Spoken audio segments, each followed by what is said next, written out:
Bueno, buenas noches a todos, bienvenidos, gracias por su presencia.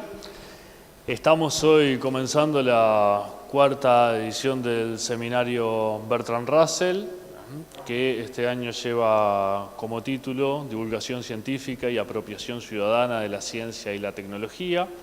El seminario, como quizás algunos de ustedes sepan, se encuadra en una serie de actividades que desde el año pasado el Grupo de Estudios Sociales de la Ciencia y la Tecnología de la FIC viene realizando en la línea de la divulgación científica, de la apropiación ciudadana de la ciencia y la tecnología y sobre todo con la premisa de llevar las cuestiones que hacen a la ciencia en sus diferentes dimensiones hacia un público no especializado, hacia un público no científico. Entonces, en este marco se realiza ese seminario y tenemos la alegría y el honor de inaugurarlo con la presencia de un docente de esta casa, Nobel docente de esta casa, un compañero de ruta y también un gran amigo, el profesor Agustín Courtoisí. Agustín es profesor de filosofía egresado del IPA, docente de la Facultad de Información y Comunicación de la Universidad de la República, se desempeñó como director nacional de Cultura del MEC, es autor de varios libros, entre ellos Para mí los Blanes del año 95, Cadenas de Conocimiento del 98 y A Ciencia Cierta del año 2010. Se ha dedicado a investigar autores como Ova Ferreira, Luche Fabre, Carlos Quijano y Arturo Ardao. Y a los 150 años del nacimiento de Pedro Figari fue responsable del estudio preliminar de arte, estética e ideal publicado en 3 volúmenes en el 2011. También fue el creador de la página latinoamericana de filosofía, colaborador de Cuadernos de Marcha y editor de la sección Culturales de la revista Letras Internacionales. Actualmente escribe para El País Cultural y para la revista Relaciones. Su presentación, como lo tienen allí, se denomina Recursos audiovisuales en la apropiación ciudadana de la ciencia y la tecnología. Querido Agustín, es un gusto tenerte aquí. Te paso la posta. Gracias. Los aspectos conceptuales de la conversación de hoy vamos a dejarlos para dentro de algunos minutos, no empezar con definiciones de términos, en qué sentido hablamos de apropiación y la diferenciamos de difusión o divulgación científica. Eso vamos a postergar algunos minutos. Creo que lo que primero corresponde es una defensa en parte filosófica del uso de audiovisuales, y yo diría no solamente de recursos audiovisuales, sino incluso actividades escénicas para la comunicación de ciencia y tecnología. Hay una pequeña historia antes de esto. Esa es una de las tantas imágenes de la alegoría de la caverna de Platón. Esto es una referencia clásica. Ustedes recordarán que todos aquellos que consideran que de algún modo hay un dualismo en la realidad o en la percepción de la realidad, tienen un apoyo ilustre en la alegoría de la caverna. Siglos más tarde de que Platón escribiera la alegoría, un Giovanni Sartori, en clave un poco más malhumorada, escribió Homo Videns para expresar que una civilización basada en las imágenes, en el predominio de las imágenes y sobre todo en el predominio de las imágenes televisivas, estaba condenada a una degradación de la capacidad de abstracción. Yo creo que podemos hacer lecturas un poco diferentes, por ejemplo, utilizar a Platón y esta alegoría como una metáfora actual de los medios de comunicación. Si las imágenes que se proyectaban sobre las paredes de la caverna no eran la verdadera realidad, nosotros podemos utilizar esa clave para interpretar de que los contenidos que nos transmiten permanentemente los medios, más que informarnos, están hechos para crear opiniones. Y de allí puede surgir una serie de hilos interesantes. Hay, por supuesto, variantes más interesantes de la alegoría. En esta caricatura que la encontré en Facebook, creo que da cuenta un poco de cierto espíritu vinculado a Sartori, en el sentido de que la virtualidad, las redes sociales, dan una escasa consistencia en la experiencia humana al perder contacto con el mundo exterior, a lo virtual y a las redes, que es un mundo áspero, que tiene olores, que tiene formas, etc. Hay otros ilustres precedentes en el sentido de usar las imágenes. Bertrand Russell, matemático y filósofo, decidió a mediados del siglo XX publicar Sabiduría de Occidente. Ahí está una fotografía de una de sus páginas. Sabiduría de Occidente era una versión más para todo público de Historia de la Filosofía Occidental, que había sido una publicación en 2 tomos. Él allí apostó a una cosa poco conocida en Bertrand Russell, o poco difundida a propósito de él, y es intentar expresar ideas filosóficas mediante diagramas, infografías, dibujos de distintas características. En esa página en particular, que en realidad la tomé al azar, ustedes pueden ver 2 pirámides. Bertrand Russell decía que los autores de tendencia racionalista son como una pirámide invertida. Sostienen todo un sistema en un precario punto de equilibrio y cualquier pequeño empujón puede tirar a un costado todo el sistema. En cambio abajo, esa pirámide reposando cómodamente sobre su base, es una manera de representar las miradas empiristas, es decir, sobre una gran cantidad de hechos, de experiencias, con una gran base empírica, se puede armar un sistema y no cualquier empellón, cualquier empujón va a permitir correr esa pirámide. Entonces, es uno de los intentos del gran Bertrand Russell que da nombre a nuestro seminario. Es bastante menos conocido el intento de los integrantes del Círculo de Viena de utilizar las imágenes con un sentido de comunicación popular. Este es un libro de Friedrich Stadler, es un libro que ya tiene unos cuantos años, y el autor se tomó el trabajo de recorrer algunas experiencias que vinculan al Círculo de Viena con este intento de hacer un museo de la economía y la sociedad, donde podían encontrarse experiencias, por ejemplo, de estadística visual. Todo ese mundo que hoy nos resulta tan familiar de las infografías, la iconografía, la señalética, ya la gente del Círculo de Viena la tenía bastante clara en la década del 20, en las 2 primeras décadas del siglo XX. Esto es un hecho poco conocido y sobre todo tuvo un gran papel Otto Neurath, que fue el fundador de este museo. Pero señalo 2 puntos. El uso de la imagen y el propósito de popularización de los conceptos de la ciencia y los conceptos de la sociedad y la economía a través de distintos estilos artísticos.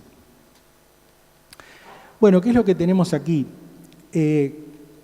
Como todavía no he definido los términos, como todavía no me he referido a qué entendemos por divulgación, cuál es su diferencia con difusión, cuál es la diferencia de todo esto con periodismo científico, voy a irme aproximando de una manera un poco intuitiva. El grupo de personas que tienen arriba son integrantes del colectivo Bardo Científico. La joven que está en el medio con una camiseta naranja es Ana Inés Zambrana, es muy amiga mía, y participa de Bardo Científico y le propuse hacer algo para esta charla de hoy. Ella está ahora con el tema del doctorado, pero me escribió algunas líneas y algunas líneas voy a leer de lo que me escribió.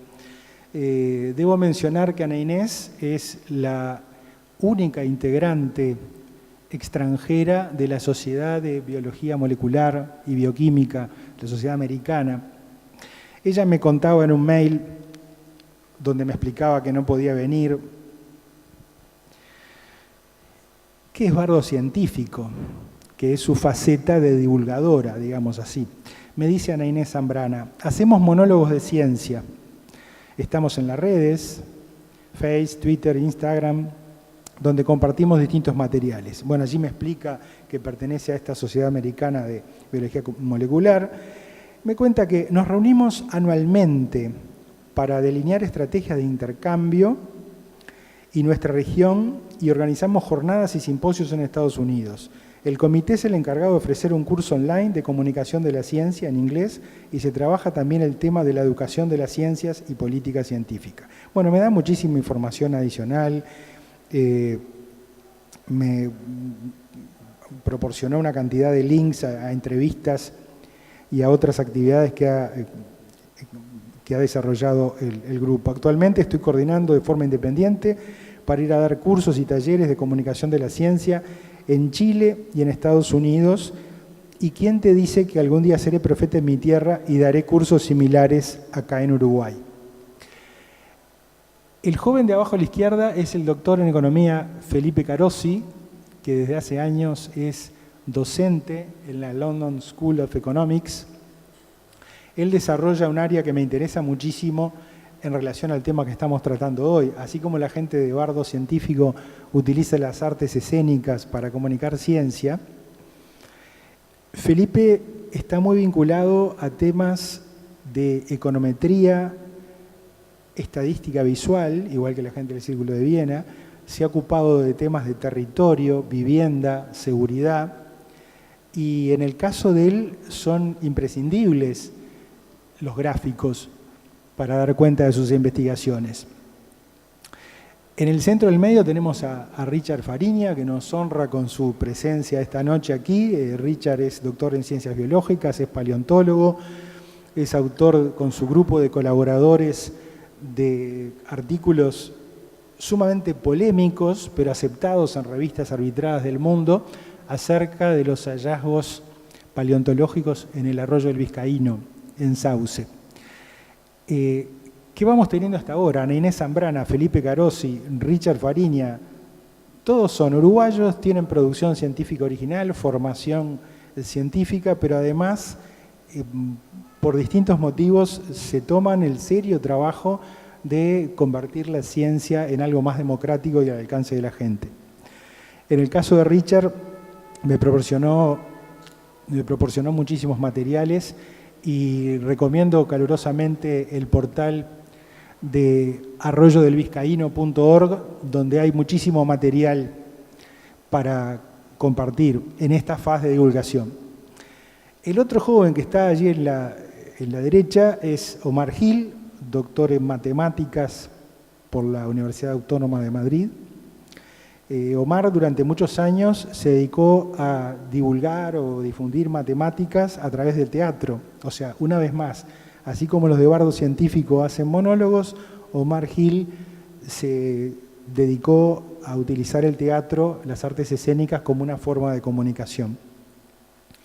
Debo decir que junto con Omar escribimos un artículo técnico y lo presentamos en 2012 en un congreso de la IC. Con Richard tengo el honor de haberlo acompañado en un libro que se llama Historia reciente del poblamiento remoto, que da cuenta en clave para que lo entienda todo el mundo de en qué consistieron los hallazgos de megafauna en Arroyo del Vizcaíno, qué consecuencias tienen para nuestra concepción del pasado remoto y en particular sobre la presencia del hombre en América.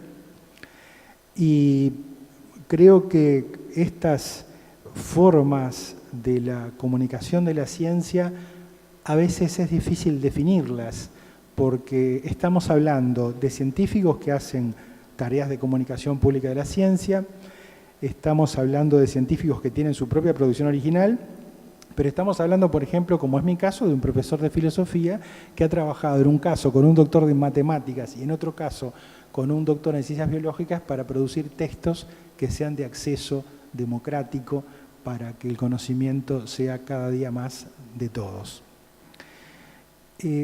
Vamos a ver, allí está la tapa del libro, es un libro de libre descarga, historia reciente del poblamiento remoto. Vamos a ver algunas de las tareas de divulgación que hacen el grupo del Arroyo del Vizcaíno, liderado por Richard Fariña, en lo que tiene que ver con, por ejemplo, la paleontología enseñada en 3 dimensiones. Vamos a ver si funciona un pequeño video.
decía que este es Felipe Carosi, a quien le pedí algún mensaje, alguna participación en el seminario Bertrand Russell, y la pregunta concreta que le hice fue algo que no se suele considerar dentro del ámbito tradicional de la divulgación científica, del periodismo científico.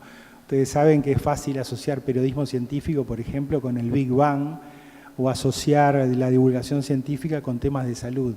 Yo soy un convencido, y Felipe lo comparte conmigo, que los temas de la economía y la sociología en clave de comunicación popular son importantísimos y tienen una parte científica, sobre todo en lo relativo a la expresión estadística de los conceptos, que debe ser conocida por la gente común. Felipe Carosi tuvo la amabilidad de enviarme por WhatsApp, él vive en Londres y es docente allí en la London School, tuvo la amabilidad de mandarme unos minutos con una respuesta a mi pregunta acerca de cómo veía las tareas del periodismo científico que se ocupa de temas de economía. Vamos a ver el video.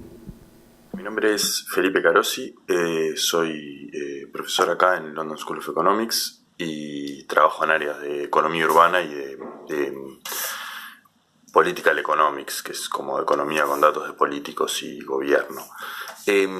Sobre la pregunta de la relación entre periodismo y economía, creo que hay que como distinguir entre dos tipos de periodismo económico. El primero es el periodismo económico un poco más de todos los días, el que cubre la cotización de la bolsa, la evolución del dólar en Uruguay, los nuevos resultados del PIB o de inflación, que ese periodismo me parece menos problemático. A veces cubre cosas que no son muy interesantes, pero me parece menos problemático en general, también es un poco menos interesante capaz desde el punto de vista científico, digamos.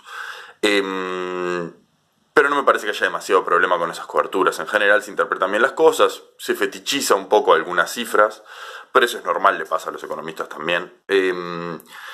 Y no me parece ni muy interesante ni muy importante capaz.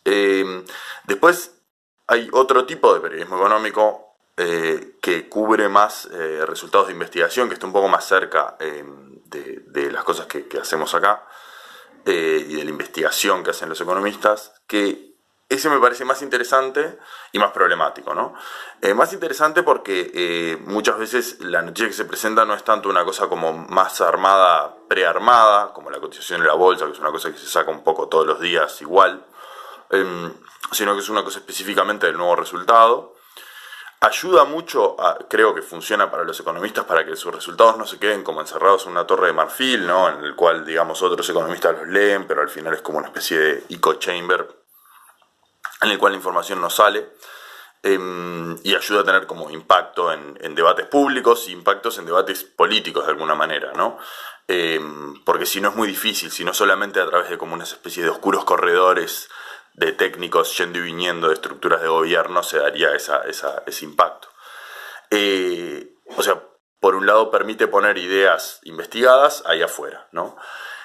El problema de eso es que en la transferencia de las ideas investigadas al público general se tienen que dar unas cuantas traducciones, es decir, hay que traducirlo del lenguaje relativamente técnico, más bien poco interesante, en el cual escriben los economistas, poco interesante digo para la mayoría de la gente, ¿no? A un lenguaje accesible. Hay que enfocarse mucho en los temas, en cuáles son como las preguntas centrales y los mensajes centrales de la investigación, sin tanto detenerse en los pormenores. Eso a los economistas a veces nos cuesta, porque el tiempo de trabajo pasa más enfocado en los pormenores que en los mensajes centrales. Por otro lado, por las características un poco de la comunicación periodística, que tiende a buscar cosas más impactantes que llamen la atención, a veces hay una tendencia natural, lógica, a exagerar algunos mensajes. Que eso a los economistas no necesariamente les molesta, pero a veces sí, porque se toma de unos resultados que quizás se elaboran con cierta cautela, en el mejor de los casos, cuando hay, digamos, cierta humildad intelectual, y se tratan como si fueran, ¿no?, verdad revelada. Eso es de alguna forma inevitable, es característico del periodismo, supongo, pero bueno, genera algunas tensiones. La duda que me queda a mí siempre con estas cosas es un poco de qué les sirve a los periodistas. Supongo que es para darles material en un mundo en el cual la elaboración de contenido, o sea, la elaboración de contenido a partir de fuentes es fácil, pero la conseguir esas fuentes no es tan fácil. Pero siempre me queda la duda un poco de qué es lo que sacan ellos con esto. Pero suele haber interés, así que algo sacarán. Y después, otros aspectos de ese tema, bueno, está después la conversión de la jerga y hay como dificultades de comunicación. Por eso ha surgido últimamente, en los últimos años, han surgido como dos cosas. En primer lugar, un montón de blogs de economía que en general son economistas que tienen algún tipo de virtud en comunicación, o porque estudiaron comunicación o porque sencillamente se les da bien, que hacen programas de comunicación y de divulgación, tanto en blogs escritos como en podcast, que hay unos cuantos, en general en inglés, pero bueno. Y después también hay más formación de los economistas, haciendo formación específica para hablar en los medios o para comunicarse con prensa. Nosotros tenemos formación acá, creo que la mayoría de las escuelas más o menos buenas tienen formación específicamente para temas de comunicación, es decir, para que cuando tengas que comunicar tu investigación, sepas un poco qué es lo que el periodista va a buscar y sepas un poco qué es lo que querés decir vos, que tengas claros los objetivos de qué es lo que querés conseguir con la entrevista, que no la lleve el periodista, de alguna forma. Entonces, claramente hay como un esfuerzo para cruzar ese puente de alguna forma. Y nada, eso es todo lo que tenía que decir. Un saludo al seminario Bertrand Russell y nada, que pasen bien. Hasta luego. Nosotros con el doctor Felipe Carosi solemos discutir de temas de metodología y cuando le pedí algún tipo de participación, algún mensaje para este seminario, justo volví a comentar alguna situación de clase donde yo intentaba hacer entender a los alumnos la diferencia entre correlación y causalidad. Ustedes ya lo saben, cuando dos fenómenos varían simultáneamente a lo largo del tiempo, es muy natural, es muy humano suponer que ambos fenómenos están relacionados con un vínculo causal. Sabemos que eso no necesariamente es así. Él se rió mucho porque le conté que era una clase para diferenciar estos dos conceptos. Hablé de un ejemplo clásico de los manuales de metodología. Cuando aumentan las donaciones de limosna en las parroquias, aumenta simultáneamente el consumo de alcohol en los bares cercanos a la iglesia. Pero de eso no debería deducirse ninguna conclusión acerca del comportamiento de consumo de los sacerdotes. En realidad, posiblemente lo que ha ocurrido es que ha habido un aumento de sueldo y entonces la gente deja más dinero, más limosna en las parroquias y va y consume en los bares. Cuando contesto en una clase, una chica me expresó no entender el ejemplo y me preguntó si no se podía explicar por un fenómeno de culpa, de dejar la limosna con más culpa. Digo, me parece que no estás entendiendo. Entonces yo me sentí como cuando uno le señala a una mascota nueva, a una mascota que no está entrenada, un perro por ejemplo, y extiende el dedo en una dirección y la mascota en vez de mirar la dirección mira el dedo. O sea, hay una dificultad, como un límite en lo que uno puede metaforizar y conceptualizar cuando explica estos conceptos. Felipe se rió mucho y me dice, seguramente tú no lo explicaste con claridad. Y yo le insistí, bueno, a mí entonces dame una imagen de esas de tus papers. Él tiene un blog que se llama felipecarosi.com, donde están colgados buena parte de los trabajos científicos que él ha hecho. Entonces yo le pedí una imagen. Para el seminario Bertrand Russell, dame una sola imagen que resuma, que defina tu metodología de trabajo. Y él me entregó algo como esto. Yo solía creer que una correlación implicaba causalidad, dice el chico a la chica. Entonces fui a clase de estadística y ahora ya no lo creo. La chica le responde, parece que la clase te ayudó. Y él, que interiorizó el concepto, dice, bueno, quizás, tal vez la simultaneidad entre un curso de estadística y comprender que correlación no implica causalidad, tal vez se deba a otros factores. Eso me lo mandó Felipe, que en el fondo se rió mucho de mí nuevamente.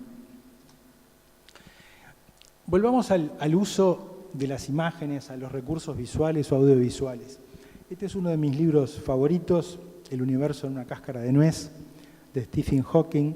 Es un libro maravillosamente dibujado y diagramado, y aunque no estoy seguro que siempre el lector pueda acompañar las imágenes elegidas para expresar conceptos de la física teórica, de la astronomía, de los agujeros negros. De todas maneras, creo que es un formidable esfuerzo en ese sentido. Un libro extraordinario en el uso de recursos visuales para enseñar probabilidad, paradojas, falacias, cuestiones matemáticas, es el libro Paradojas de Martin Gardner, y realmente en cualquier página que se abra este libro uno va a encontrar algo que se puede trabajar en una situación de clase o que se puede convertir en un artículo si uno se dedica al periodismo científico. Sigamos adelante.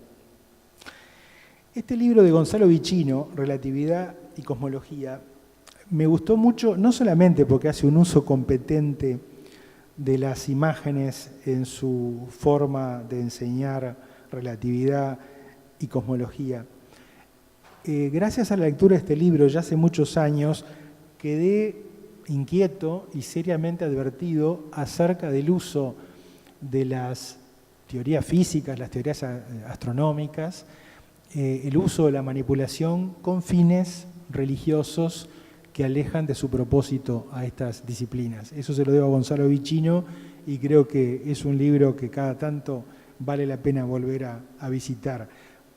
Por la competencia en la explicación, en la expresividad para explicar, pero también por esta lucidez sociocientífica para comprender que los conceptos científicos no flotan en el vacío, sino que se articulan en sociedades dadas, en momentos dados.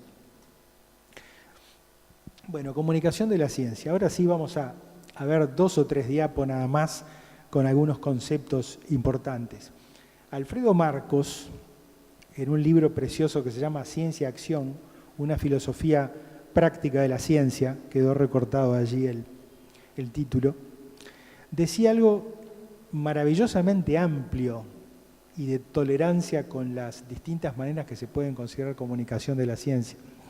Él decía, no importa quién sea el emisor, quién el receptor, cuál el canal o la forma del mensaje.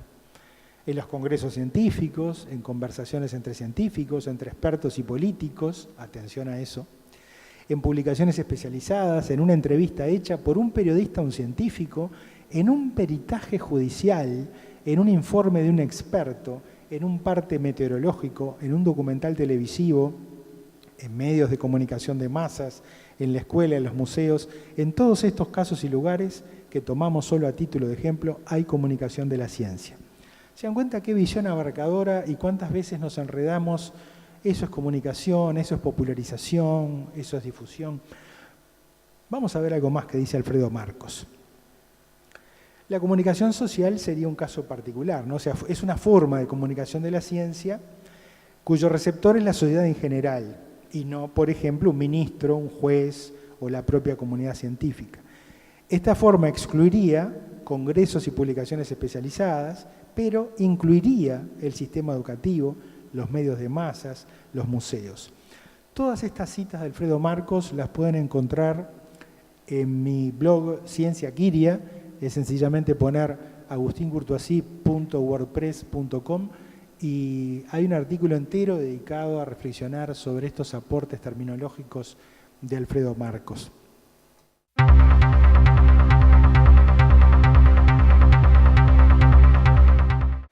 Bueno, aquí hay un concepto de Alfredo Marcos muy importante.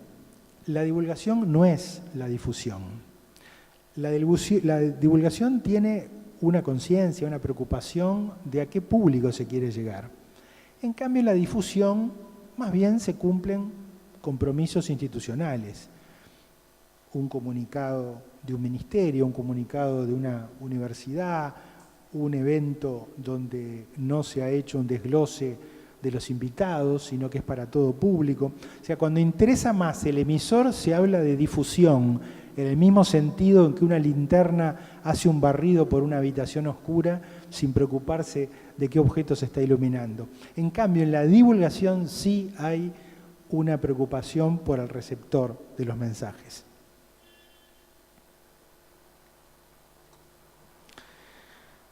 Ahora sí, periodismo científico es una cosa mucho más jugada. El periodismo científico es algo diferente que la divulgación. Puede a veces adoptar las formas de la divulgación, pero el periodismo científico no tiene que preocuparse de ser sencillo, y la divulgación sí. El periodismo científico puede tener a veces como público una comunidad científica, una clase política, un sector de ministerios vinculados a determinados temas.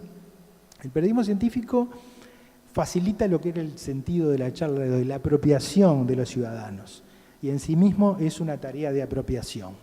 Aquí debemos aclarar, la apropiación ciudadana de la ciencia no es apropiación indebida en sentido de robo, en sentido jurídico. La apropiación, es decir, es hacer propia una parte incluso compleja de la ciencia porque nos interesa particularmente. Es lo que ocurre cuando alguien recibe el formulario de consentimiento informado en una mutualista o en un sanatorio y debe firmarlo y se da cuenta que tiene que firmar algo muy importante para su vida. Y yo les aconsejo no firmarlo directamente antes de consultar a algún médico de confianza. Siempre una segunda, una tercera opinión puede ser importante. Y ahí no alcanza meterse en Google, no alcanza con leer manuales de todo o leer toda la abundante información. Tú eres el 100% de tu vida y firmar un consentimiento informado con la liberalidad con que son redactados estos documentos es un momento para pensarlo, de riesgo. Cuando hablo de apropiación, estoy hablando de que un ciudadano, una persona inteligente, no necesariamente con formación científica, puede quedarse con tramos del conocimiento científico, digerirlos, fagocitarlos, hacerlos propios, e incluso llegar a tener algún tipo de producción original en este sentido. Es el caso de Augusto Odone. Augusto Odone era un hombre que tenía una formación en Derecho, era un diplomático. Su hijo padecía una enfermedad neurológica degenerativa y tanto estudió medicina y bioquímica Augusto Odone que llegó a recibir un doctorado honoris causa. No llegó a salvar a su hijo, pero sí fue un aporte fundamental en la comprensión de los mecanismos de esa enfermedad degenerativa. Hay una película, El aceite de Lorenzo, con Susan Sarandon, tiene muchos años la película. También en Ciencia Quiria incluimos un comentario de esa película. Es el caso más reciente de Jack Andraka. Andraka era un adolescente, un joven estadounidense que realizó estudios como para diseñar un reactivo, un test de detección precoz del cáncer de páncreas. Ese test todavía no está autorizado, pero ya ha pasado muchas de las pruebas que las comunidades científicas y las instituciones reguladoras en el área en Estados Unidos exigen para un test de esta naturaleza. Y Jack Andraka era un adolescente, Augusto Odone era un abogado. Ramanujan, un joven indio que redescubrió buena parte de la matemática occidental por sus propios medios. Y podríamos seguir así como casos de apropiación espectacular, ¿verdad? No necesariamente todos vamos a hacer un Augusto Odone, vamos a hacer un Ramanujan o vamos a hacer un Jack Andraka, pero tal vez comprendamos lo suficiente ciertos temas de minería o de leyes de riego como para convertirnos en ciudadanos con derecho a exigir y a que se modifiquen o que se mejoren las propuestas de políticas en tal sentido. Esto es un conjunto de iconos que lo tomé de internet de una página que no recuerdo el nombre, pero que después lo vi reaparecer en un artículo de página 12 en el Día del Periodista, como una especie de pequeño manual gráfico contra las falsas noticias. Parecen íconos muy sencillos, pero cuando uno intenta analizar muchos de los documentales que vemos por ahí, o muchos de los artículos, muchos de los programas de televisión, siguiendo punto por punto cada uno de estos íconos, nos encontramos con algunos problemas. O sea, estudiar la fuente, estudiar la credibilidad del autor, saber si hay una institución atrás, la comprobación de fechas. A veces hay grandes sátiras, grandes bromas. ¿Se acuerdan lo de Orson Welles con La Guerra de los Mundos, que tanta gente creyó? Los estadounidenses por un rato, algunos creyeron que realmente los marcianos los estaban invadiendo. Era una falsa noticia. En Ecuador se hizo años más tarde, y cuando la gente se dio cuenta de que era una broma esto de los marcianos en Quito, incendiaron la institución donde se estaba emitiendo el programa. Hubo 5 muertos en el incendio.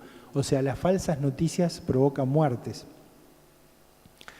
Hay una extraordinaria parodia de falsos documentales de Carlos Orín, el argentino, que se llama El bebé de los Perales. No es un falso documental, es una parodia de un falso documental.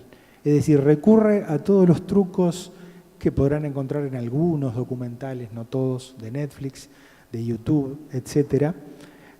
Los argumentos de autoridad, sostener disparates a punto de testimonios, la persona crédula que dice, sí, yo estaba allí, era una luz que no podía ser otra cosa que un platillo volador. Bueno, con este tipo de fichas, con estos dibujos, con estos iconos, podemos ayudarnos nosotros y ayudar a otros. ¿Por qué digo nosotros? A mí hace poco me pasó de difundir por WhatsApp, no era una noticia científica, ¿verdad?, pero tal vez era una noticia que yo quería creer. Una información de WhatsApp que decía que el Tribunal de la Haya apoyaba a Lula y que la liberación de Lula era inminente y también su candidatura. Y yo me apresuré a pasarlo, tal vez porque quería creer eso que se llama la noticia irresistible, quería creer en esa noticia. Y además había visto, sin fijarme demasiado, que decía Le Monde abajo, pero después un amigo me hace ver, pero no dice Le Monde con la E, dice Le Monde sin la E, y cuando uno cliqueaba el link iba a una página que estaba en venta. O sea que a uno le puede pasar, uno que es bastante conspiranoico con estas falsas noticias, estas falsas informaciones, también puede incurrir en errores. Lo que digo es, todo lo que pasa en política, si los cascos blancos hicieron montajes o no acerca del uso de armas químicas en Siria y eso legitimaron uno de los peores ataques, eso que pasa en la política contemporánea, en la política actual, también pasa en ciencia. Todo el tiempo estamos recibiendo informaciones que a veces son interesadas, a veces son provenientes de personas sin educación o sin un respaldo institucional detrás. Gracias a la insistencia de mi amigo y colega Jorge Rasner, en el mismo curso donde no logré explicar correlación y causalidad a los jóvenes, sí logré hacerles leer el informe de 1945 del señor Vannevar Bush, que está sobre la derecha, a Franklin Roosevelt, entonces presidente de los Estados Unidos. El informe era Ciencia, la frontera sin fin. Era un informe producto de un trabajo colectivo donde básicamente los conceptos clave tenían que ver con la inmensa responsabilidad del Estado para articular la educación científica y el desarrollo científico en ese momento con fines militares, pero también con fines en tiempos de paz. Terminar el secretismo, pedía Vannevar Bush. Comparen con lo que es ahora. Edward Snowden huyó a Rusia por difundir cosas que algunos querían que no se revelaran. Vannevar Bush, en cambio, decía, si una técnica quirúrgica dio resultado en el campo de batalla, ¿cómo no vamos a publicarla y a utilizarla en tiempos de paz? Si un medicamento dio resultado en las peores condiciones de la guerra, ¿cómo no vamos a permitir que eso se publique y que se aplique en tiempos de paz? Es mucho más profundo y extenso el conjunto de propuestas de Vannevar Bush al presidente Roosevelt, en lo que tiene sobre todo que ver con la propuesta de una gran agencia gubernamental que articulara lo que la sociedad estadounidense debía hacer con la educación científica. Y es formidable porque, a diferencia de los tiempos que corren, en 1945 un asesor del presidente podía decirle: los científicos no solamente deben salir de las familias con fortuna familiar, debemos estimular con becas, con apoyo a todos aquellos jóvenes que tienen interés en la ciencia y en la tecnología, pero que por razones de escasos recursos no pueden acceder a ella. Ese concepto me parece pero muy interesante. El periodismo científico tiene que ver con esto también, con concebir que la ciencia no es solamente una especie de hoguera de las vanidades de quien publica primero, sino un mundo de conocimiento sofisticado, cada vez más sofisticado, desarrollado en comunidades, pero comunidades que no están aisladas, sino que responden a intereses políticos, económicos, a modas, a prejuicios bélicos, a prejuicios raciales. Sigamos adelante. Yo les decía que la divulgación científica y la difusión científica suelen, diría, rebajarse al concepto de popularización en un sentido de que algo que es más complejo, más sofisticado, debo traducirlo, abaratarlo, ser infiel a un contenido para que el pueblo, la gente más o menos tenga alguna idea. Creo que esa no es la idea del periodismo científico. Incluso hay divulgación de alto nivel que no se corresponde con esa caricatura, donde además el que lo sabe bien y va a intentar explicárselo al que no sabe nada, con cierta soberbia. No es esa la actitud del periodismo científico. El periodismo científico tiene que tener un rigor consigo mismo y un nivel de exigencia con sus lectores. ¿Por qué presento esa imagen? Hay una serie en Netflix que yo creo que debe ser considerada, más allá de que algunos de sus episodios no tienen la misma calidad que otros, es Dirty Money, Dinero Sucio. Solamente los 2 episodios iniciales son formidables. El primero es sobre la gran estafa de la empresa Volkswagen acerca del presunto diésel limpio de sus modelos de hace unos años. Gracias a algunas ONGs y periodistas de investigación que estaban dispuestos a no amedrentarse con problemas técnicos, encontraron que no solamente no era diésel limpio y era contaminante, sino que cuando la justicia enfrentó a la empresa en Estados Unidos, a esta empresa de origen alemán, la empresa prometió solucionar el problema y lo que hizo fue poner a los ingenieros a trabajar en dispositivos que simularan la emisión de gases dañinos para la salud. El segundo episodio es el del banco británico HSBC. Este banco británico reconoció en reiteración, y esta serie de Netflix es muy reciente, es del 2018, y algunas de las entrevistas de esta serie son del 2017.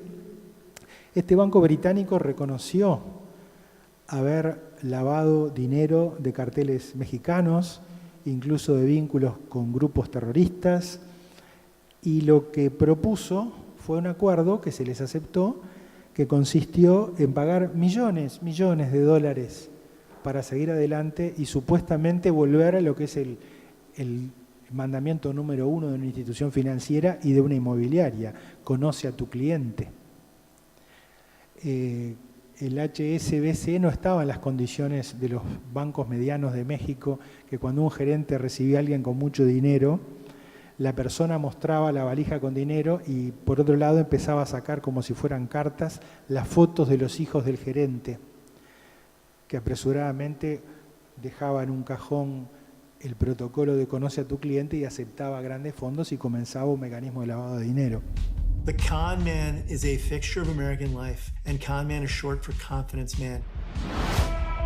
He preys upon people's confidence in them to deliver on their dreams, to deliver on their needs. Volkswagen paying diesel. HSBC. The answer, Money Mutual. Ripping off Wall Street is one thing. Ripping off Middle America is another thing. The system takes our best and brightest people, and they get paid outlandish sums to look the other way. It's hard to not be moved by the hardship that these companies impose. The poster boy for hiking drug prices. This was Wall Street at its worst, funding a drug company at its worst. It's not funny, Mr. Cerulli. People are dying, and they're getting sicker and sicker. These banks, they move millions for the cartels. The kidnappings, the extortion, the murders, all that has to do with the money. We may be looking at the largest systematic corporate fraud in history. It is clear that there had been a frantic effort to cover this up. Individuals who purchase cars are victims. All of us who suffer from this extra pollution are victims. To see such greed go unchecked was just maddening. They make money by taking money from poor people. I mean, this was little kids saying, "Mom, is everything going to be okay?" What I would discover was much darker and more vast than anything I had imagined. The amounts of money involved were massive. Billions of dollars. We didn't find anything they were doing that was illegal. And that's the thing that's startling about this. When these companies become so important, they're a member of a class that is not jailable. Do you think you're a moral person? I'm a business person. ¿Por qué digo que esto es importante? Porque si vamos a estar hablando siempre del Big Bang, si vamos a poner como ejemplo de comunicación de la ciencia, para no entrar de nuevo en la polémica si es difusión, si es divulgación, si vamos a poner como ejemplo solamente los documentales maravillosos de David Attenborough. David Attenborough es fantástico, pero es una forma de comunicar ciencias, sobre todo ciencias naturales, pero no es comunicación pública de la ciencia. Inside Job de Charles Ferguson, que en 2010 desarticuló y explicó absolutamente cuáles fueron los motivos de la crisis financiera del 2008, explicando una serie de términos técnicos, con diagramas, con infografías, que de nuevo nos hacen ver que los recursos audiovisuales son muy importantes en la comunicación pública de la ciencia. Yo creo que lo mejor sería terminar con algún otro video que tuviera que ver con esta ampliación de la noción de periodismo científico. Reitero, el periodismo científico requiere una apropiación profunda por parte del propio periodista, incluso si no tiene una formación en el campo sobre el que se ocupa, pero además el periodismo científico, en la medida que es exigente y no es meramente reductor de complejidades, está facilitando los fenómenos de apropiación ciudadana de la ciencia.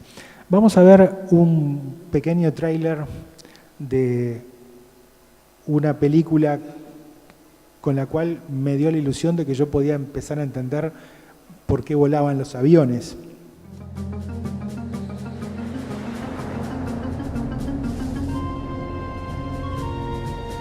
En el 2005, más de 200.000 personas vieron Whisky Romeo Zulu.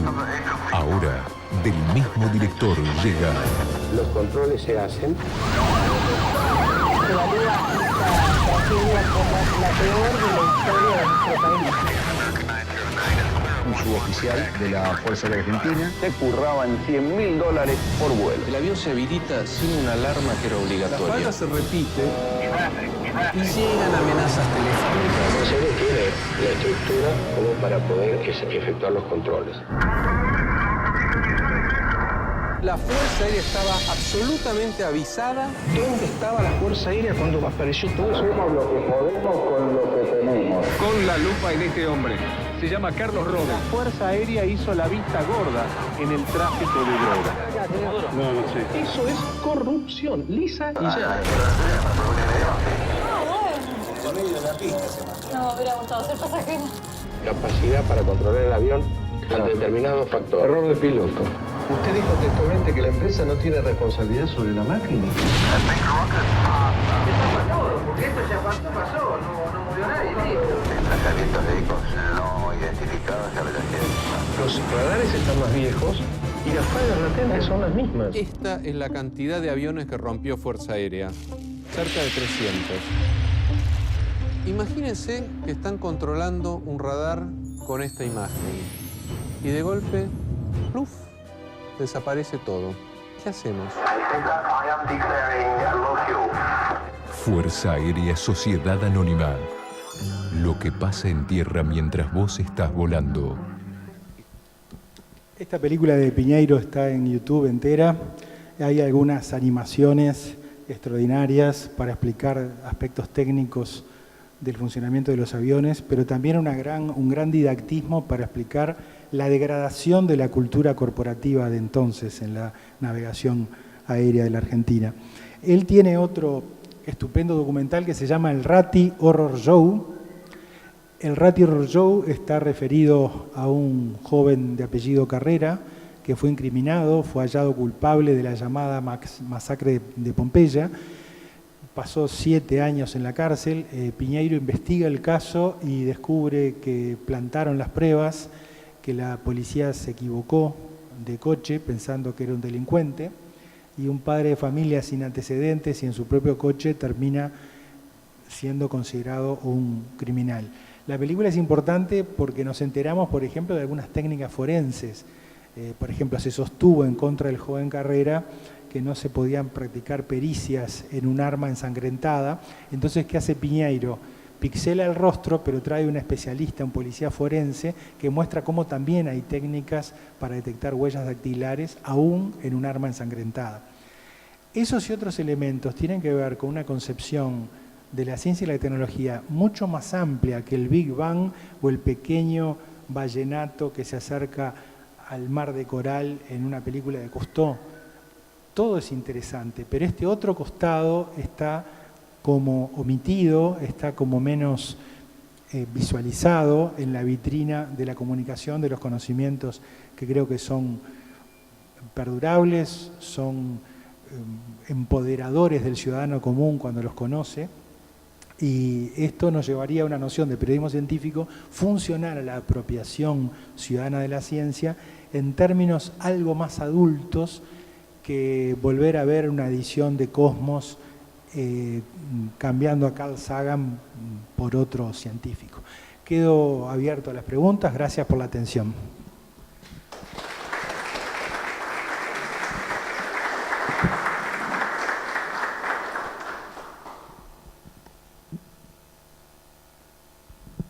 Bueno, tenemos tiempo para algunas preguntas.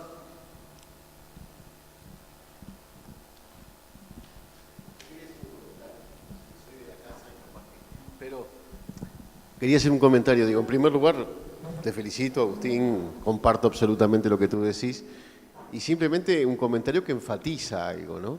Porque en general tendemos a entender que divulgación del conocimiento científico apunta a revelar lo que pasa en los laboratorios de las llamadas ciencias duras. Lo que pasa en los laboratorios virtuales o reales, astronómicos, físicos, químicos, biológicos.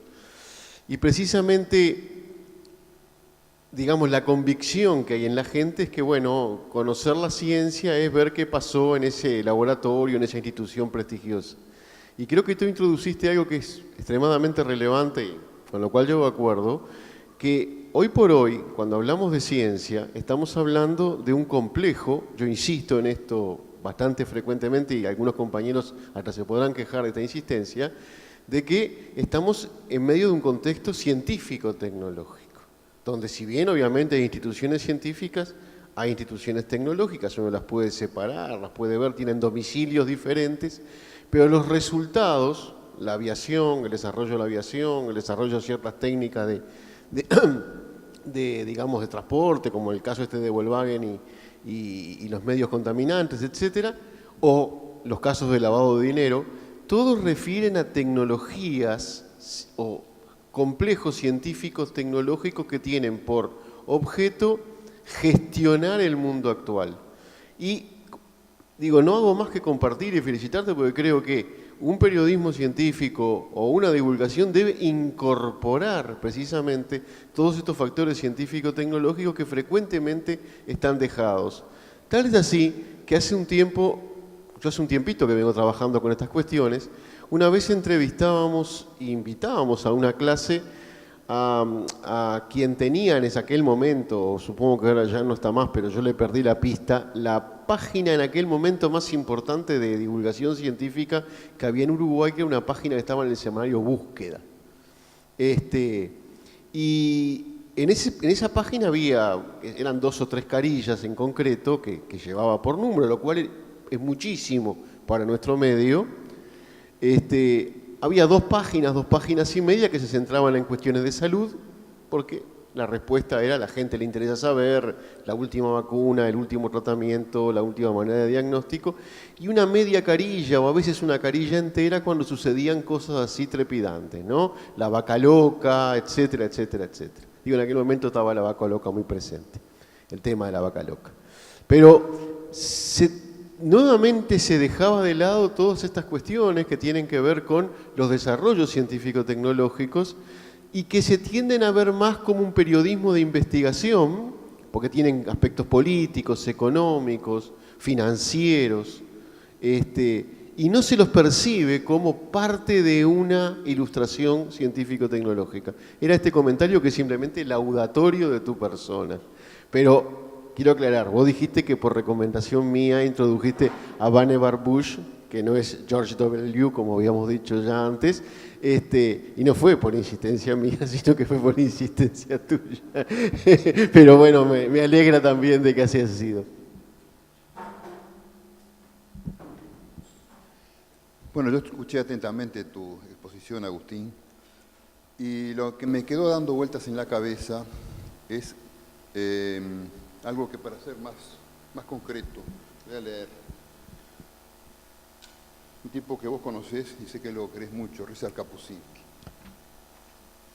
Él dice, hablando de su trabajo periodístico, dice, aquella experiencia me insufló moral, me hizo ver que escribir era arriesgarse y que en el fondo no importaba tanto el hecho en sí de que se publicara un trabajo como las consecuencias que se seguían. Cuando uno opta por describir la realidad, su escritura influye sobre esa realidad.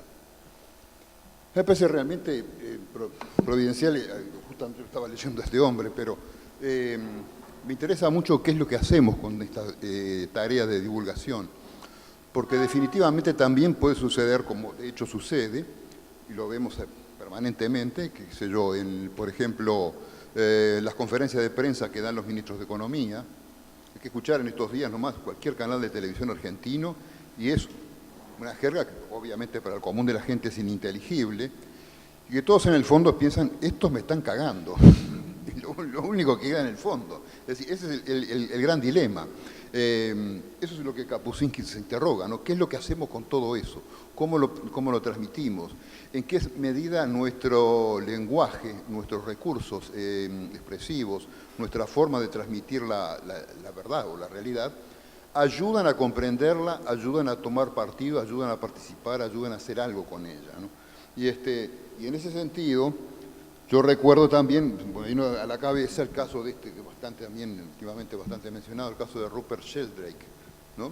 A quien le han dado palos a diestra y siniestra, con razón y también hasta con una cierta dosis de expectativa.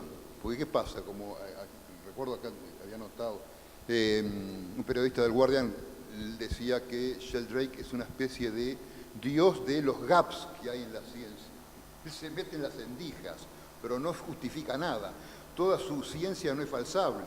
Entonces, bueno, genera toda una expectativa que para el común de la gente es imposible de dilucidar. Creo que ahí está todo un trabajo del que hace periodismo científico, el que hace divulgación científica, de cómo traducir sus conceptos de modo que quienes estén interesados en participar, en acceder, o en fin, definitivamente en controvertirlos, en aportar, lo puedan discernir. La tecnología ha avanzado mucho y tú lo has mencionado también en algunas otras oportunidades que yo te he escuchado, la utilización, por ejemplo, de recursos audiovisuales como el transmedia, donde permite jugar con una cantidad de recursos que no son solamente textuales, sino audiovisuales, sensitivos de diverso orden, 3D, etcétera, etcétera, que consiguen aproximar, digamos, de un punto de vista más sensible, conceptos que pueden resultar definitivamente complejos. A mí lo que me importa en definitiva de todo esto es todo lo que nosotros podamos hacer como comunicadores. A mí me cumplen las generales de la ley porque trabajo en ese tema. Tiene que tener un sentido, en definitiva, ético. Tiene que tener una dirección determinada para que lo social que produce toda nuestra tarea tenga un resultado que tenga esas características. ¿Alguna pregunta más? Bueno, yo voy a hacer la la última pregunta entonces. Quería consultarte por algo que no tocaste, pero que me interesa particularmente. Sin estar muy enfrascado en el tema, noto que en los debates sobre cómo comunicar o cómo generar divulgación o apropiación de la ciencia, el punto de partida muchas veces son teorías científicas que están relativamente estabilizadas, ¿no? Y el problema más o menos sería cómo hacemos para comunicar, divulgar o apropiar, según el caso, eso que en sí mismo ya está relativamente estabilizado. Relatividad general, relatividad especial, mecánica newtoniana, Big Bang, es una teoría relativamente estabilizada. Ahora yo me pregunto qué dificultades se generan o qué desafíos entendés vos que se generan cuando estamos hablando de traer a los circuitos de divulgación o apropiación teorías científicas que todavía no están estabilizadas y que a la interna de la ciencia generan debates respecto a su alcance, respecto de su estructura o respecto a de qué diablos hablan. ¿Bien? Pienso, la mecánica cuántica es el ejemplo más claro, teoría de supercuerdas también podría ser otro ejemplo. Y quiero aclarar por qué te pregunto esto y por qué me interesan esas cosas. No por una simple cuestión de excentricidad o porque sean teorías pintorescas, sino porque creo que divulgar y difundir aquellos sectores de la ciencia donde hay conflicto teórico y donde no hay estabilidad, pueden ser estos que mencioné o las geometrías no euclidianas, por ejemplo, contribuye muy positivamente a desmontar ciertas imágenes que a veces tenemos de las ciencias, especialmente de las ciencias duras o básicas o naturales, cierta imagen de homogeneidad y de estructuras monolíticas por oposición a las ciencias sociales donde todo es divergente, opinable, etc. En las así llamadas ciencias duras hay sectores que son de mucho conflicto y donde hay muchas interpretaciones y muchas opiniones y en donde no hay la estabilidad teórica que muchas veces sí nos imaginamos que hay o que efectivamente hay en otros sectores. Entonces creo que tengo la intuición de que estas zonas teóricas de la física y de la matemática plantean desafíos interesantes para la divulgación y que además de interesantes, entiendo son legítimos. Son importantes. Y bueno, más o menos es eso lo que quería conocer tu opinión. Es buenísima la pregunta. Creo que lo fundamental es enseñar a expresarse reconociendo los grados de las cosas. O sea, hay algo que, digamos, podríamos definir como un núcleo, un corpus de cosas de las cuales estamos razonablemente seguros. Hay un área un poco más externa, ese núcleo donde ya no estamos tanto, y después un círculo exterior donde realmente no estamos seguros de nada. Entonces lo más importante de todo es que no solamente el periodista, el divulgador, el docente, sino que el propio científico, todos nos acostumbremos a tomar lo seguro como seguro y no definir las aristas de algo que todavía no sabemos bien como si lo supiéramos bien. Creo que aprender a respetar aquello de Ferreira, que eran los grados de conocimiento. Yo estoy en un bote, miro el agua, puedo describir la superficie del agua con cierta precisión. Si me piden un metro más abajo, de pronto yo todavía puedo decir algo más de algunos peces, de alguna hoja que está por allí. Pero si me piden que describa la precisión de 10 metros abajo en el río, con la precisión que describo la superficie, no lo voy a poder hacer. Y creo que el problema de ciertas formas de periodismo o de ciertas formas de los medios de comunicación, tratar los temas de ciencia y tecnología, es querer dar todo con aristas netas. Y eso yo creo que es acostumbrar a la gente a que hay cosas que se saben, cosas que no se saben tanto, y otras que tal vez nunca las sepamos. Creo que inducir ese espíritu de duda y de no dogmatismo creo que sería la mejor manera. Y tampoco olvidar el famoso consejo del finado Wittgenstein. Una buena teoría es como una buena montura, no abandonarla aunque los hechos corcoveen. Bueno, muchas gracias a todos, damos por finalizado por acá.